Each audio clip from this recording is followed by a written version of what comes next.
name of our firm, Public Sector Personnel Consultants. This, in fact, is all that we do.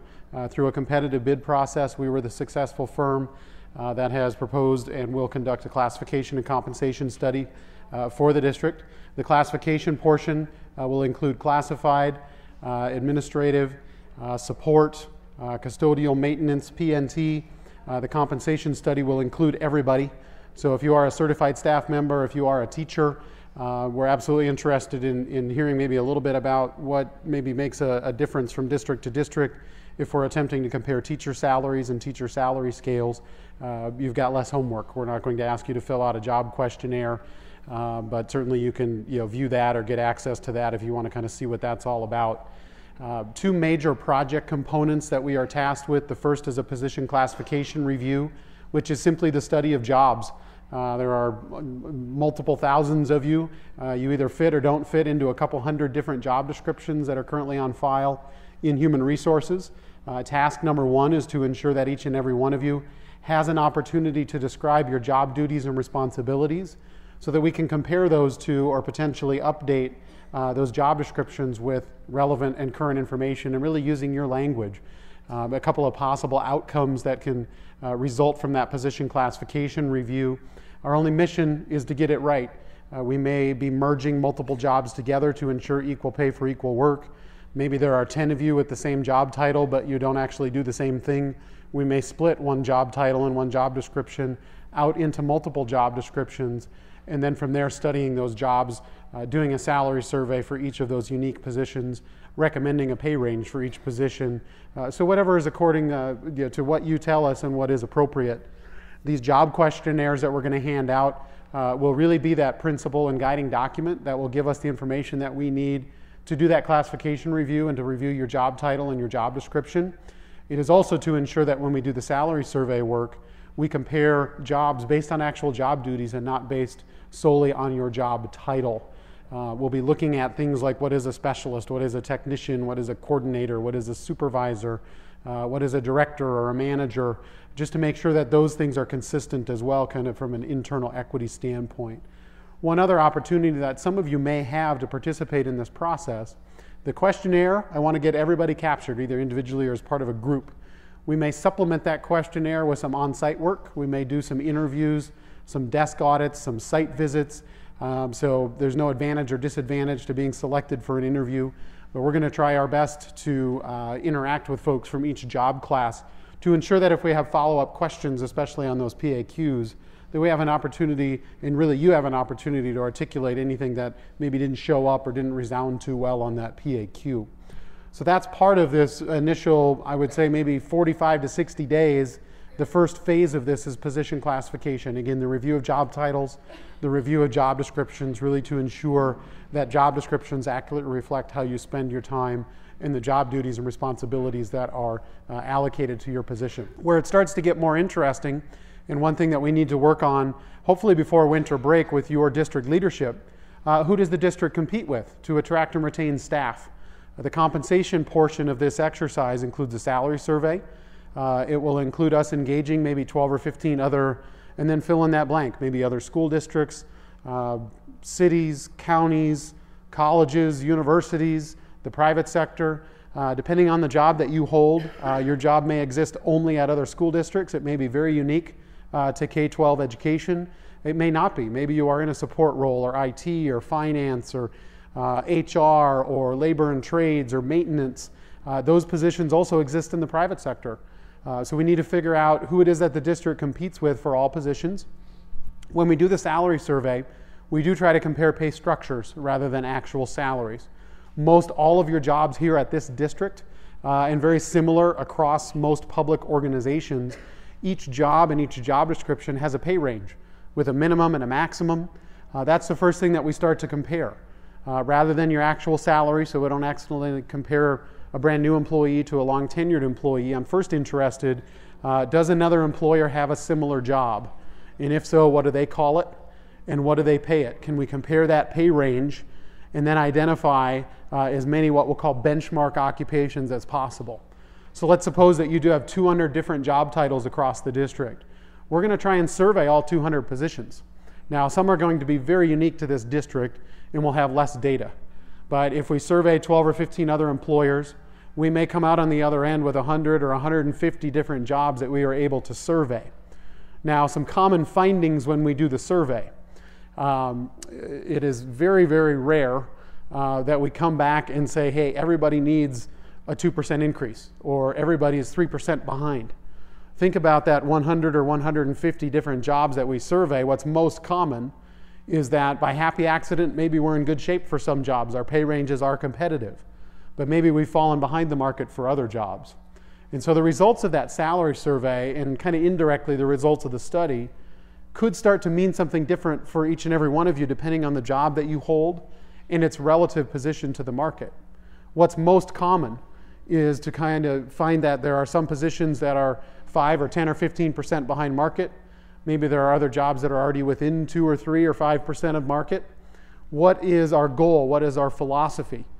So maybe 4 months from now, if we start to visit with your board about findings and recommendations, can we get some direction from them? We want to make sure that we are within 5% of market for all jobs, or we want to make sure that we are within 10% of market for all jobs. And so to avoid paying some positions at 75% of the market and other jobs at 105% of the market, you do a salary survey like this and identify where there are corrections that may need to be made. Hear me on a couple of key points here. There's nothing to be feared out of this process. We're not reviewing your performance. We're not reviewing your aptitude, your capability, your longevity, anything like that.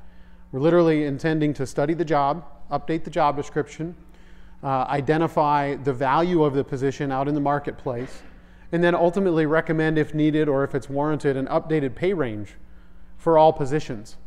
Now, that's about 90% of what I've described as a paper exercise. The other 10% is the critical part. That's how do we implement it, and what does it mean for you as an individual? Nobody's going backwards as a part of this exercise. This is not a staffing review. There's still going to be whatever 1,800 of you or however many are included in the study. Nobody's going away, nor is anybody's salary or benefits being reduced.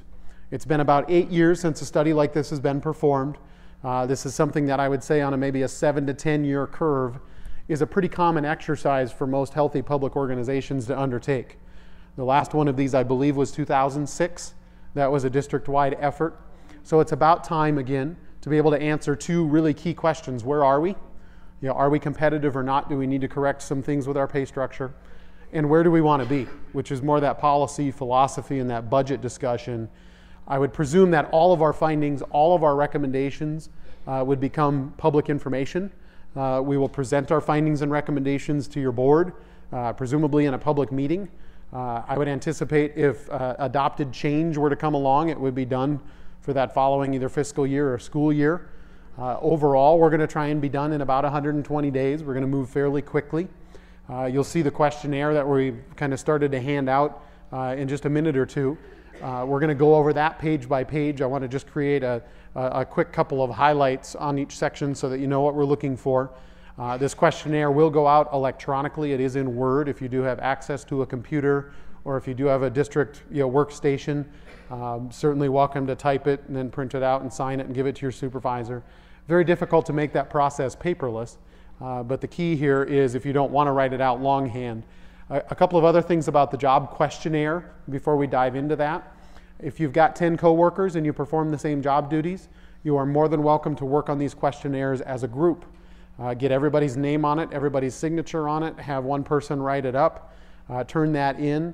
We want to get all 200 jobs accounted for. So much the better if we get all 1,800 of you accounted for in this process as well. But again, you can work on it individually or as part of a group. You can turn it in individually or as part of a group. We definitely don't want anybody to be intimidated by the form. It is not a writing contest or anything like that. But some people are more comfortable writing than others. So know that that is an option, but is definitely not to scare anybody away. So the process is intended on the compensation side to include certified staff. We've as a firm, we've had a chance to work with about, I would say, 80 or 90 school districts in the last 20 years.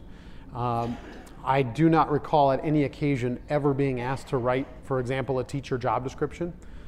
We've studied a lot of the PNT positions, just wrapped up a similar study for Marana. doing some work now down in Santa Cruz Valley Unified. That's a district-wide. We're studying the teacher salaries, but not the teacher job description. And so I guess I would say globally, as part of this process, I'm equally as interested, not so much in what ends up on the questionnaire, as you making us aware of what we need to know when we go to do that comparison. So if I'm going to compare a teacher pay structure, whether it's the traditional lane and step, or it's something different than that, or it's stipends, or whatever it is, what is it that we need to know specific to your district, that we need to be cautious about either making that assumption that, oh, a teacher is a teacher is a teacher, or not making that assumption, and then helping you articulate what it is that we need to know in order to do that. So you don't need to fill out a job questionnaire, simply from the standpoint that I don't know that we're necessarily qualified, quite honestly, as a third party, to weigh in on what belongs on a teacher job description or what needs to occur in a classroom.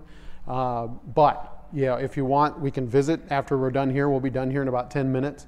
And I would love to hear a little bit more about what, either caution we need to exercise when we try to compare, what other factors, whether it's technology or it's class size, or whatever factors most influence, to me, a couple of things: the district's ability to recruit and retain, certainly your ability and interest to take on the position, and if it's different from another district, why and how. And I'm very interested in that type of feedback. But to give you a 7 or 8 page questionnaire, I don't think that's going to get us any of the feedback that I think I'm really interested in for that particular position. The results would probably be expected, I would say, in the kind of the March, April. That's really our goal. We'll have some probably early draft information before that. But the sequence of events, the classification review, the PAQs, we want to try and get out and get back before winter break. We're going to try and do some interviews and on-site visits in January.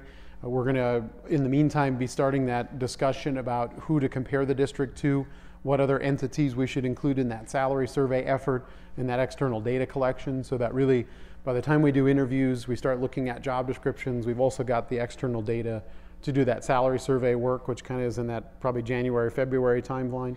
So that gives us a little bit of latitude there, but as you do your budget process, we want our results to be part of that budget discussion. And so we're hoping to be done in that kind of February, March, April type of timeline. So aggressive 90 to 120 days. Okay, let's go ahead and look at the PAQ real quick. Find a neighbor that's got one. If you didn't get one, I apologize. We thought we were going to have a huge box of them available this morning. So that questionnaire, again, will go out electronically. You can fill it out as a group. You can work on it with coworkers. You can sit as a group and fill them out together, but still turn in an individual questionnaire. And you'll see in a couple of sections here where it might be good to have a little bit of group think. The top of page 1 is just some housekeeping: your name and title, your work site or school site. If you have either a work phone number or a work email address, what is the best way to get in touch with you? Who do you report to? So your director or your administrator or your principal, either directly, indirectly, who is it? Where can we find you? If there's an organization chart out there, can we find you somewhere? This questionnaire is designed to follow a pretty standard job description format. The bottom of page 1 really asks at a high level for you to tell us a little bit about the purpose of your position. When somebody asks you what you do for a living, what do you tell them? Maybe just 3 to 5 sentences that would, kind of at a high level describe the overall purpose of the position. I would say, at some degree, if you can, tell us if you work in direct contact with students, with parents. Maybe you're behind the scenes supporting those that do have that direct frontline contact with students or with parents or with the community. So think at that very high level for a minute, who you come into contact with and how that might shape the overall purpose of the position. Maybe you have both. Maybe you do interact with students, but then you also have some kind of back of house or behind the scenes duties and responsibilities as well. So just 3 to 5 sentences. The next page will be everybody's least favorite page. I'm not sure how current everybody's job descriptions are. Again, it's been 06 since a formal study's been done. You're free to look at those current job descriptions, but know that we're going to have them as well. So don't feel the need to cut and paste. But page 2 is intended to become the body of your job description. It's intimidating because it's blank. What we're looking for is a description of how you spend your time. We're not suggesting you only do 8 things when maybe you do 80 things or 888 things. But what we are challenging you to do is tell us either from most important to least important, or most frequent to least frequent, how you give time and what are your duties and responsibilities in your position. We try to write in a very active voice. We try to use action statements like receives, processes, and screens applicants for a special program, greets customers, and sources them out to the right person to handle their question or their concern. Again, if there's things that you do, I guess I would say every day, write them down. If there are things that you do maybe not every day, but you believe that they are very important, certainly write them down. You can bounce around. You can label things, hey, here's some daily tasks. Here are some things that I do every week or every month. Perhaps as the semester clock or the school year calendar goes, maybe the time certainly fluctuates a little bit. So know that we're not super hung up on this adding up to 100%. We recognize that you multitask. But start maybe on a separate piece of paper. Start thinking about everything that you do. Decide in this format really how many pieces of that pie you want to slice up and start talking about. But a sentence or two for each major function or task that you perform, and if those are tasks that you perform on a very regular basis. Again, you can take a peek at your current job description. Another productive way to do this would be to take that current job description, mark it up, cross things out that you don't do anymore, maybe add to it if that's appropriate. Add some notes to it to say, hey, now I perform these job duties instead of those job duties. That's all very, very productive. In fact, we're going to have your current job descriptions in front of us if we get back to do some interviews. That's one of the things that we do during that interview is start to mark up and kind of start to edit those job descriptions as we go. So this will be the hardest page, but after this page it gets a little bit more straightforward. On the top of page 3, if we've successfully described what we do, what do you have to know and what do you have to be good at in order to perform those job duties? So the top of 3, knowledge, skills, information sources. Maybe you have to have communication skills. Maybe you have to have knowledge of specialized software, specific age-appropriate curriculum or state standards, skill in meeting deadlines, skill in developing and presenting subject matter or assisting in a classroom. Give us an idea of any knowledge and of skills. This could be safety guidelines, knowledge of what chemicals to use for cleaning or for maintenance. Other skills, certainly computer skills, maybe you're operating a vehicle or a bus, knowledge of those safety guidelines and rules. Information sources, a little bit different, but if you have a procedure manual, if there's a desk manual, if there are policies and procedures that you have to reference on a regular basis, maybe there are state mandates and they stipulate what you have to do, when you have to do it, how you document it, when you write it down, when you report it. If there's anything like that that helps dictate, not necessarily in a great way, but maybe dictates what you have to do and when you have to do it, give us an idea there of any information sources. Middle and bottom of page 3, to a similar degree top of page 4, let's pretend that you were promoted and Human Resources asked you to help find your replacement. What would you look for on someone's resume or job application would suggest that at a minimum, they could learn how to perform these job duties that we've described on page 2. What type of background did you have or do you have when you applied for this position? Does your job require a high school diploma, a 2-year degree or a 4-year degree, some specialized training? Does your job require previous work experience? If so, how many years of previous experience? And maybe even what level or type of experience? So perhaps you're a supervisor in maintenance or in food service. Should you have some experience in that department as a line worker or as a staff member before you become that lead worker or that supervisor or that manager? So feel free to both quantify and qualify that previous experience. On the top of page 4, are there any licenses, certifications, or registrations that you have to have? Do you have to have those when you apply for the position? Maybe you have to have a commercial driver's license with a passenger endorsement. Maybe you have to be certified to work on a HVAC system. Maybe there's a certain certificate that you have to have as a paraprofessional or instructional aide. Give us an idea if that's something that you can get after you've been in the job for a while, or if you have to have that when you apply and start the position. Middle of page 4, do you get any cool toys to play with? Equipment, tools, machinery? Are we operating personal vehicles or district vehicles for district business? Are we working in an office setting with computer equipment? Are we in a lab setting or in a classroom setting? Maybe you're working out of doors with calibrating equipment or repair equipment. The bottom of page 4, what does your body go through in the course of performing your job duties? Are you doing a lot of standing, a lot of lifting, climbing, carrying, bending, anything like that? If you are lifting, give us an idea of how many pounds and if that's a pretty regular thing. So physical requirements really for compliance with ADA and EEO. What does your body go through and what are the physical demands that are placed on your position? Top of page 5, working conditions. This is another good thing that when we try to come back in January and interact with some of you, we'll get a good idea of, hopefully, of the work environment. Are we working out of doors? Are we working around hostile or combative individuals? Hopefully not, but are we exposed to any potentials for physical harm? Are we working out where buses are coming in and out? Are we working around moving traffic? Are we out on the playground in the middle of summer? Give us an idea there of any working conditions.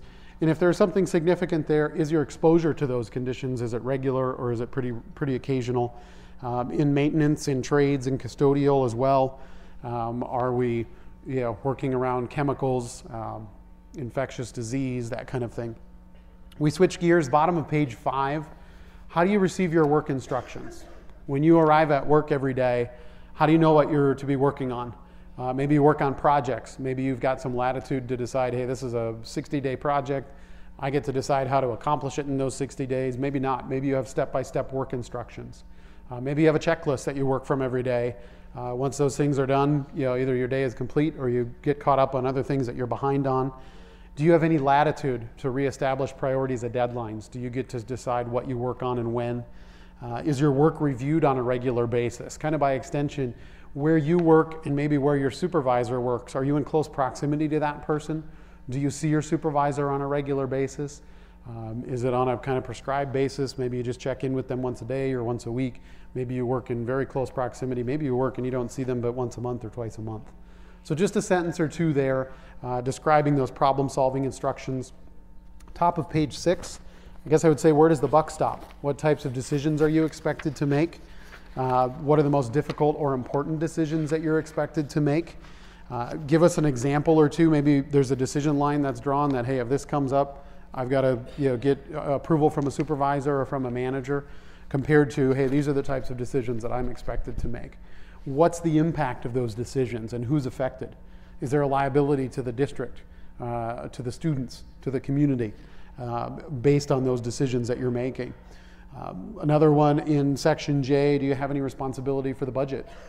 Do you order supplies? Do you put in personnel requests for more positions when that budget comes up? So if you have any duties, responsibilities, or input towards the budget, let us know that. Section K, the last section for most of us, who do you come into contact with? Within and then outside the organization. Are you coming into contact with students, with parents, with the community, maybe other school districts, maybe state officials from the Department of Education, maybe vendors, suppliers, contractors? So inside and outside the district, who do you come into contact with? Our first deadline is going to be next Friday. Okay, that's December 12th. We want everybody either individually or as part of a group, except for those certified folks, to be able to turn in a questionnaire to your supervisor or to your administrator. That's next Friday the 12th. They're going to have until that following Wednesday, which I believe is about the 17th, somewhere in there. So you've got a little bit of latitude if you need to bargain for a little bit more time. Work with your supervisors, work with your managers. We're going to try and get all of these turned in and collected before winter break. Page 7, for those of you that are responsible for others, do you supervise other employees, maybe student workers or volunteers? What is your responsibility for those folks and how many folks do you oversee? If this page doesn't apply, you can leave it blank or you can draw a line through it, but that's also a page for everybody to take a look at. Down at the bottom here, you'll see some examples of different supervisory duties. Maybe you're part of the hiring process, the performance review process. Maybe you're overseeing contractors, volunteers, that kind of thing. Page 8 is going to be the only spot that we want to see anybody besides you write on your questionnaire. So if you are a manager, if you are a director, and you're going to be reviewing your employees' questionnaires, please don't change what they have put on pages 1 through 7. Page 8 is for you. There's plenty of room to comment. Usually the errors on these documents are errors of omission, meaning we forgot something. It might be a job duty that we don't perform that frequently. So let's make sure that we get that down so that your job gets credit for that duty. Again, Wednesday the 17th, we're going to be trying to collect those into HR so that we've got questionnaires back from as many people as possible. Again, individual or group by next Friday to your supervisor or administrator. And again, you can borrow a little bit of time if you need to, but we're going to try and get all of this collected before that winter break. That, as fast as I can talk, creates hopefully a high-level overview. Just a couple of questions maybe before we run out of time. Yes, sir?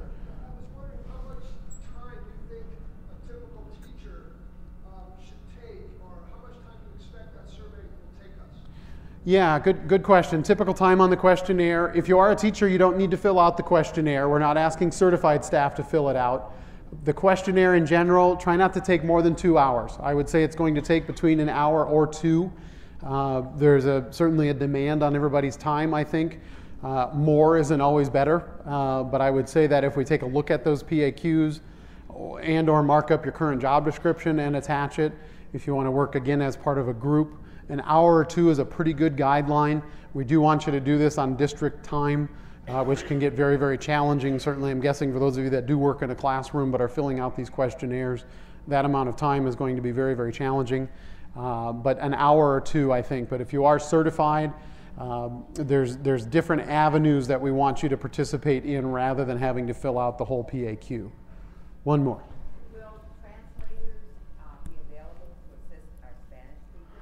Yeah, we do have the questionnaire available in Spanish. I do have staff that can read and speak Spanish very, very well, and so certainly as well as part of that interview process. But if we do get questionnaires back in Spanish, know that they're not just going to get lost, kind of thing. So, with that, I'm going to thank everybody in advance for taking a look at the PAQ. Certainly, thank you for your time this morning. If there are questions that you did not want to ask in front of the group, please come up and see me. We'll hang out here for a couple of minutes before we jet off to our next location. But certainly, again, thank you in advance for looking at the PAQ. We'll do our best through Human Resources to communicate our progress of the study, the results of the study. With that, thank you all very much. Come up and see me if you've got questions. Otherwise, have a great week. Thank you.